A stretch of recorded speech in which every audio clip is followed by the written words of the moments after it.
Grab some collapsible storage cubes from Walmart and some paint stir sticks. Measure the width of your storage cube.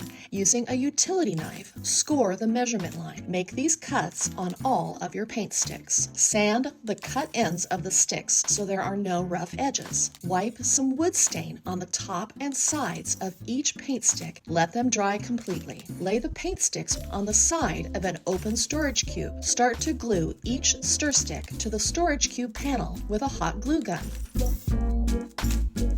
Head on over to your local Walmart and grab their $7 mirror. Place the mirror directly in the center of the table just as you would a regular table runner. Clean off the mirror with some glass cleaner to remove any fingerprints or smudges. Then start styling your table.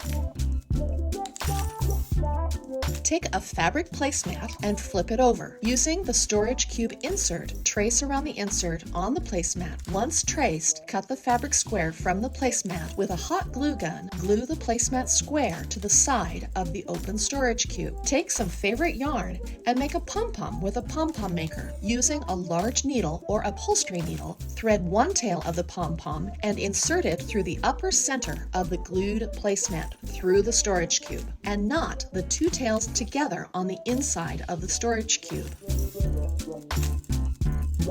I ran to my local Walmart and grabbed two matching pots, one bigger than the other. First thing I did was level an area in the front that would be in direct sunlight and put the bigger pot in first. Next, I grabbed an old bucket upside down into the bigger pot. Make sure that it's centered. Next, I grabbed a flower pot base. I wanted to make sure that I turned it with the lip side down. We're going to take the smaller pot that we got and place it on the center of that pot. I want to grab some local rocks and place them around the edge. Next, I got out a new solar powered fountain that I bought for $10. It floats in the water because it's got a float on the bottom, and it works great in direct sunlight. With this fountain comes some plastic spacers. What this does is make sure that the fountain stays in the center of the pot. Once you got it marked, you can go ahead and just trim it with a pair of scissors. Put some nice clear water inside. Go ahead and place the fountain inside. Once the direct sunlight hits it, voila!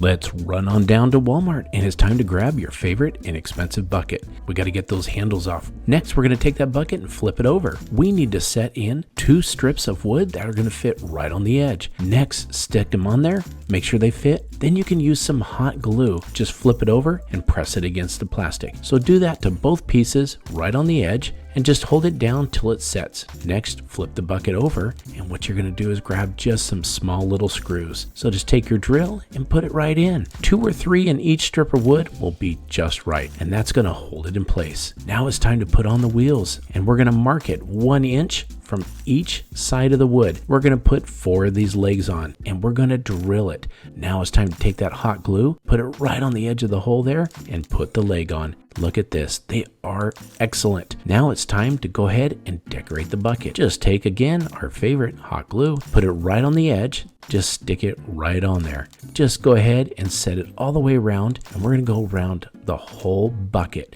Once you get that on, it's time to take a little bit of your inexpensive fabric, cut about 12 inches wide. We're going to use that hot glue again, and we're going to fold over the edge. What we're going to do is fold it over the bucket. It's going to cover all that plastic. Get that glue right on that last bit of rope right there. We're going to take this all the way around the bucket.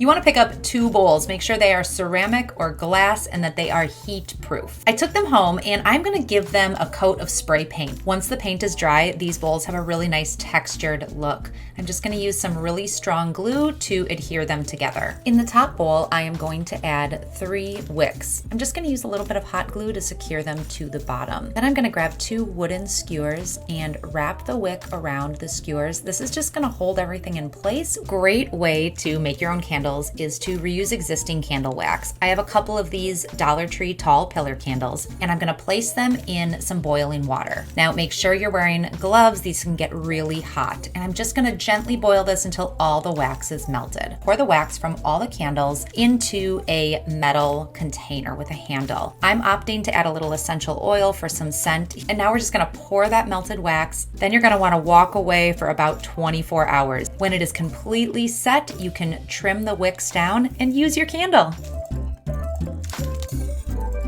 let's create an anthropology dupe. So I'm gonna grab a couple different styles of this pretty paper and I'm gonna cut it into 4-inch squares. Now I'm gonna paint a thin coat of Mod Podge onto a white ceramic tile. Now I'm gonna press these two together, seal them in really good, get any bubbles out. Now I'm gonna come back and add a top coat of Mod Podge. I'm gonna repeat this with about 35 tiles. I cut a piece of plywood to size and I'm gonna paint the top using a white chalk paint. Now I'm gonna place a full-length mirror right in the middle. Now to attach the mirror to the wood, I'm using Gorilla Glue. Once I've got the mirror down, I'm adding this board and some weight, and I'm gonna let this set for 24 hours. Now I'm gonna dry fit the tiles into a pattern around the mirror. For the corners where I have a little bit of a smaller space, I'm actually just gonna use a square of paper. So the first thing I'm doing is adding a little bit of water to the wood with a paintbrush. Now for the tiles, I'm using Gorilla Glue again, and then the two are pressed together. And I'm gonna let the whole thing set for 24 hours.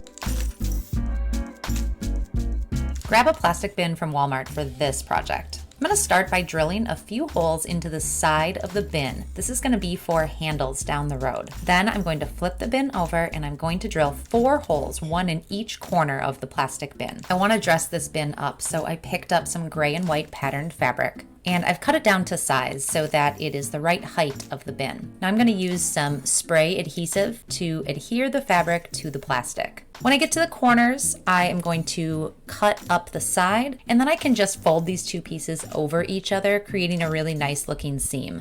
To add the handles, I'm going to locate the hole that I drilled with my finger and then just poke through the fabric with a pair of scissors. Now I can thread the jute through and tie a knot on the inside to secure it in place. Now I'm going to add some feet to the bottom to raise this up off the ground and just make it look a little nicer. Grab some hot glue and put a bead of glue along one side of your lampshade, and then add some twine or jute. And we're going to wrap that around the lampshade until we cover the entire thing. After you have all your tassels made, we are going to add these to the bottom of our lampshade. And I decided to hot glue these. You could use a needle and thread and tie them and sew them on the edge, but this worked out perfect. You are going to simply trim off the excess tails. Get a styrofoam cooler. I found mine at Walmart. Take a piece of cardboard, trace with a Sharpie, and cut with an X-Acto blade to make it slightly smaller than the lid of the cooler. Take a piece of upholstery foam and trace with a Sharpie and cut with an X-Acto blade. Hot glue the upholstery foam to the top of the lid with the cardboard on top of that. Take a blanket, rug, or textile of your choice and cut it to size to the top of the lid. Fold and hot glue to the lid and trim the excess. Use an old sheet, cut to size, and wrap around the cooler base. Hot glue all the way around the base of the cooler and trim off the excess. Cut the remainder of the blanket, fold over and hot glue the edges to clean them up. Wrap the blanket pieces around the base with hot glue. Add tassels from the blanket around the top of the base of the cooler to give it a boho look. I went to the store and grabbed some hula hoops along with black matte spray paint. I took the hoops out to my garden and decided to attach them to my house using small poultry staples. I then slipped a piece of pipe cleaner through the hole and attached the hoop, twisting the ends together. I used black electrical tape to join the hoops together. To attach the plant, I carefully moved each stem, bundling some together and following the curve of the hoop.